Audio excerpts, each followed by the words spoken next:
লাগছে যে আমি ছোট ছোট শিশু বাচ্চারা যে ভেসে যাচ্ছে আমি তাদেরকে সহযোগিতা করতে পারছি। আমার নাম রোজা ইসলাম, আমার বয়স এই তো 8, আমি ক্লাস 2-তে পড়ি। আমার আজকে জন্মদিন ছিল, আমি জন্মদিনে গিফট পাইছি, অনেক গিফট পাইছি। আমি বন্যার্থীদের জন্য আমি খাবার পাঠাইছি। সো আমার জন্মদিন না করে আমি ওই টাকাটাতে যে বন্যার্থীদের জন্য আমি খাবার নিয়ে এসেছি। কি খাবার নিয়ে এসেছি?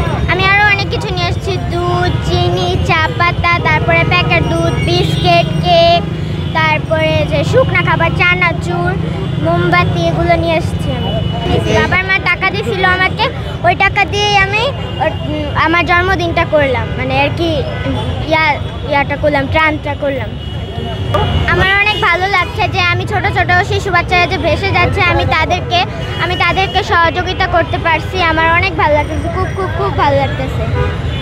আমার আব্বু আম্মুর আরও খুশি হয়েছে যে তুমি কেক না কাইটা যে বন্যার্থীদের জন্য সাহায্য করলা।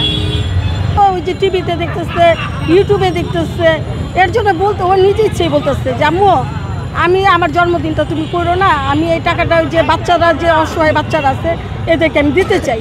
ঠিক আছে, ভালো কথা দিবা।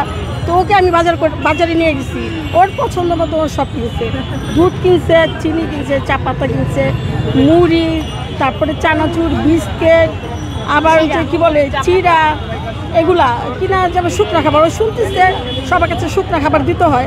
তারপর ওর কিছু কাপড় ছিল, এগুলো সব দিয়ে দিচ্ছে যে আমার জন্য শুধু 2টা ড্রেস লাগবে, আর কোনো ড্রেসের দরকার নেই, দরকার হলে পরে কিনবে।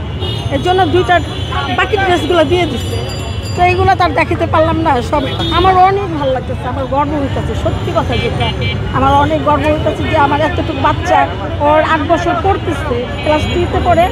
আমার এত ভালো লাগতেছে, মানে আমার চোখে পানি, আমি কান্না করে দিছি, এতটা আমার ভালো লাগছে। এই জন্য আমি আসছি মেয়েকে নিয়ে ঘুরে। কালকে আমি দিছি, টাকা দিচ্ছি কিছু, এটা তো বলা যায় না ভাই, টাকা দিলে মানে একটা জিনিস দিলে বলা যায় না। আমি দেখে গেছি কালকে এসে, তো মেয়ে শুনছে আমার কাছে যে অবস্থা, ও বলতেছে যে মা আমার আজকে বার্থডে, তুমি আমার বার্থডে পার্টিটা করো না, ওগুলো আমি দিতে চাই।